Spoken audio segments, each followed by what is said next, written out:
Hello friend, जय माता दी आप सभी को। तो चलिए मैं आप लोग को आज है दुर्गा अष्टमी का चौथा दिन। तो आज मैं आप लोग को चौथा अध्याय सुनाऊंगी। तो आप लोग ध्यान से सुनिएगा, मन से सुनिएगा, मन लगा के सुनिएगा। माता रानी आप सब लोगों की जो है मनोकामना पूर्ण करेंगी। इसके पहले मैं आप लोग को 3 अध्याय सुना चुकी हूँ, पहले दिन, दूसरे दिन और तीसरे दिन का। और उन तीनों कथाओं के पहले जो सबसे पहले पढ़ा जाता है नवरात्रि में, मैंने वो भी आप लोग के साथ वीडियो अपलोड कर दिया, आप लोग जाके देख लीजिएगा। तो चलिए मैं चौथा अध्याय शुरू करती हूँ। और आप लोग लाइक शेयर कमेंट करिएगा, और कमेंट करके मुझे बताइएगा आप लोग को ये पार्ट कैसा लगा, और मेरे कहने का तरीका अच्छा है या नहीं है। तो चलिए, ये उनके लिए है जो सुन नहीं पाते हैं, जिनके पास टाइम नहीं है, जिनके पास किताब नहीं है, जिसके पास पंडित जी नहीं आ सकते, और मतलब पंडित जी के पास टाइम नहीं है, या जो पंडित को भाई देना पड़ता है दान दक्षिणा, उतना उनके पास नहीं होगा। और तो उनके लिए ये अध्याय, ताकि वो आराम से बैठ के कहीं भी मोबाइल में फ्री, बस आपको नेटवर्क चाहिए, जियो का रिचार्ज करना पड़ेगा, और आप लोग ये कथा पाठ सुन सकते हैं, जितना मन चाहे उतना सुन सकते हैं। तो चलिए मैं स्टार्ट करती हूँ।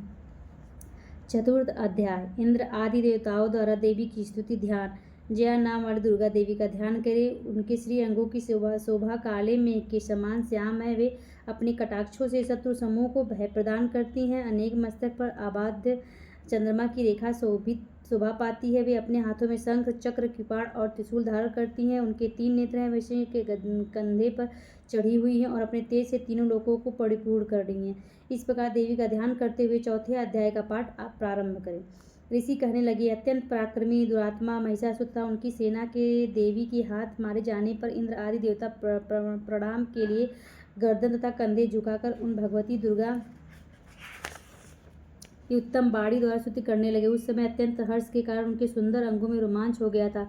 देवता बोले, संपूर्ण देवताओं की शक्ति का समुदाय ही जिनका स्वरूप है, जिन देवी ने अपनी शक्ति से संपूर्ण जगत को व्याप्त कर रखा है, समस्त देवताओं और महर्षियों की पूजनीय उन जगदम्बा को हम भक्तिपूर्वक प्रणाम करते हैं। वे हम लोगों का मंगल करें। जिनके अनुपम प्रभाव और बल का वर्णन करने में भगवान शेषनाग, ब्रह्मा जी तथा महादेव जी भी समर्थ नहीं है। वे भगवती चंडिका संपूर्ण जगत का पालन एवं भय का नाश करने का विचार करें। जो पुण्य आत्माओं के घरों में स्वयं ही लक्ष्मी रूप से, पापियों के यहाँ दरिद्रता के रूप से शुद्ध अंतःकरण वाले पुरुषों के हृदय में बुद्ध रूप से, सत्पुरुषों में श्रद्धा रूप से तथा कुलीन मनुष्य में लज्जा रूप से निवास करती हैं, उन आप भगवती दुर्गा को हम प्रणाम करते हैं।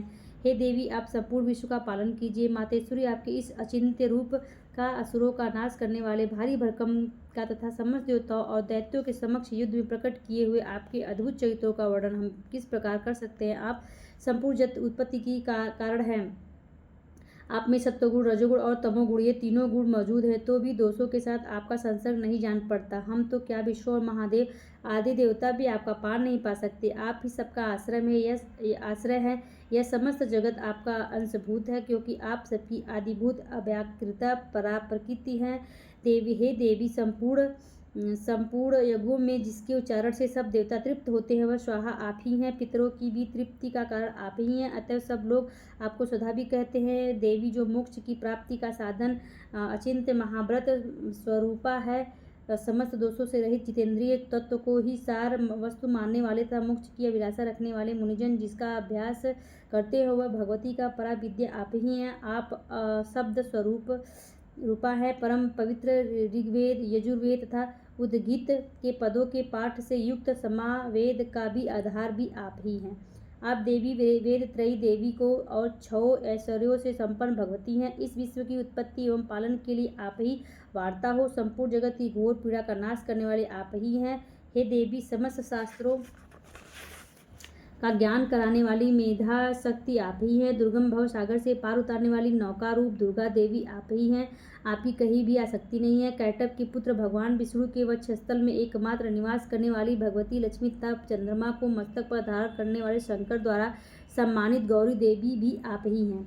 आपका मुख मंद मुस्कान, सुशोभित निर्मल पूर्ण चंद्रमा के बिंब का अनुकरण करने वाला और उत्तम सुवर्ण से भी अधिक कांति से कमनीय है, तो भी उसे देखकर महिषासुर को क्रोध हुआ और सहसा उसने उसका प्रहार कर दिया। यह बड़े आश्चर्य की बात है देवी। वही मुँह जब क्रोध से युक्त होने पर उदय काल के चंद्रमा की भांति लाल और तनी हुई भवों के कारण विकराल हो उठा, तब से देखकर जो महिषासुर के प्राण तुरंत ही निकल गए। यह उससे भी बढ़कर आश्चर्य की बात है, क्योंकि क्रोध से भरे हुए यमराज को देखकर भला कौन जीवित रह सकता है।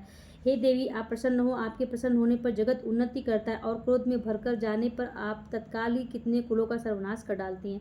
यह बात अभी अनुभव में आई है, क्योंकि महिषासुर की यह विशाल सेना क्षण भर में आपके कोप से नष्ट हो गई है। सदा अभ्युदय प्रदान करने वाली आप जिन पर प्रसन्न रहती हैं वे ही आदर पाते हैं, उन्हीं को धन और यश मिलता है, उन्हीं का धर्म कभी नष्ट नहीं होता तथा वे ही अपने हिष्ट पुष्ट स्त्री पुत्र और भृत्यों के साथ धन्य माने जाते हैं। हे देवी, आप ही कृपा से पुण्यात्मा पुरुष प्रतिदिन धर्मानुकूल कर्म करता है और उसके प्रभाव से स्वर्गलोक में जाता है, इसलिए आप तीनों लोकों में निश्चय ही मनोवांछित फल देने वाली हैं। माँ दुर्गे, आप स्मरण करने पर सब प्राणियों का भय हर लेती हैं और स्वस्थ पुरुषों द्वारा चिंतन करने पर उन्हें पवित्र बुद्धि प्रदान करती हैं। दुख दरिद्रता और भय हरने वाली देवी, आपके सिवाय दूसरी कौन है जिसका चिंतन सबका उपकार करने के लिए सदा ही दयाद्र रहता हो। हे देवी, इन राक्षसों को मारने संसार को सुख मिले था। ये राक्षस चिरकाल तक नरक में रहने के लिए भले ही पाप करते हो, इस समय संग्राम में मृत्यु को प्राप्त होकर स्वर्गलोक में जाए। निश्चय यही सोचकर आप शत्रुओं का वध करती हैं। आप शत्रुओं पर शस्त्रों का प्रहार क्यों करती हैं? समस्त असुरों को दृष्टिपात मात्र से ही भस्म क्यों नहीं कर देती?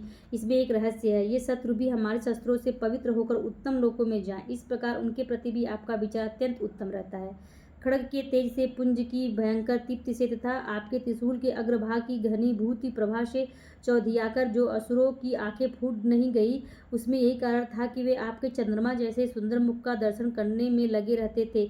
अस्त्रों की ओर उनकी दृष्टि जाती ही नहीं थी। हे देवी, आपका शील स्वभाव दुराचारियों के दुष्ट स्वभाव दूर करने वाला है। साथ ही यह रूप ऐसा है जो कभी चिंतन में भी ना आ सकता है और जिसकी कभी दूसरों से तुलना भी नहीं हो सकती, तथा आपका बल और पराक्रम तो उन दैत्यों का विनाश करने वाला है जो कभी देवताओं और पराक्रम को भी नष्ट कर चुके थे। इस प्रकार अपने शत्रुओं पर भी अपनी दया की प्रकट की है। हे वरदायिनी देवी, आपके इस पराक्रम की किसके साथ तुलना हो सकती है तथा शत्रुओं को भय देने वाले एक अत्यंत मनोहर ऐसा रूप भी आपके सिवा और कहाँ है? हृदय में कृपा और युद्ध में निष्ठुरता, ये दोनों बातें तीनों लोकों के भीतर केवल आप ही हैं, आप ही देखी गई है। मातेश्वरी, आपने शत्रुओं का नाश करके इस समस्त त्रिलोकी की रक्षा की है।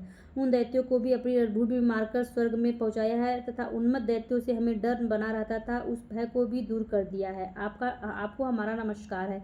देवी, आप शूल से हमारी रक्षा करें। अंबिके, आप खड्ग से भी हमारी रक्षा करें तथा घंटा की ध्वनि और धनुष की टंकार से भी हम लोगों की रक्षा करें। हे अंबिके, आपके हाथों में शोभा पाने वाले खड्ग, शूल और गदा आदि जो जो अस्त्र हैं, उन सबके द्वारा आप सब प्रकार से हम लोगों की रक्षा कीजिए। ऋषि बोले, इस प्रकार जब देवताओं ने देवी दुर्गा की स्तुति की और नंदन वन से दिव्य पुष्पों का एक गंध, चंदन आदि के द्वारा उनका पूजन किया, फिर सबने मिलकर जब भक्तिपूर्वक दिव्य धूपों की सुगंध निवेदन की और प्रणाम करने लगे, तब देवी प्रसन्न होकर कहने लगी, देवताओं, तुम सब लोग मुझसे जिस वस्तु की अभिलाषा रखते हो उसका वर मांग लो। देवता बोले, हे भगवती, आपने हमारी सब कामनाएं पूरी कर दी है, अब मांगने को कुछ भी बाकी नहीं है, क्योंकि हमारे इस परम शत्रु महिषासुर को आपने ही मार दिया है। हे परमेश्वरी, इतने पर भी यदि आप हमें और वर देना चाहती हैं तो हम जब जब आपका स्मरण करें तब तब आप दर्शन देकर हम लोगों के संकट दूर कर दिया करता है। हे प्रसन्नमुखी मातेश्वरी, जो मनुष्य इन स्रोतों द्वारा आपकी स्तुति करे, उसे धन, समृद्धि और वैभव देने के साथ साथ उनकी धन, स्त्री आदि संपत्ति को बढ़ाने के लिए आप सदा हम पर प्रसन्न रहें। ऋषि बोले, हे राजन, देवताओं ने जब अपने तथा जगत के कल्याण के लिए वर मांगा, तब तथास्तु कहकर देवी भद्रकाली वहीं अंतर्ध्यान हो गई।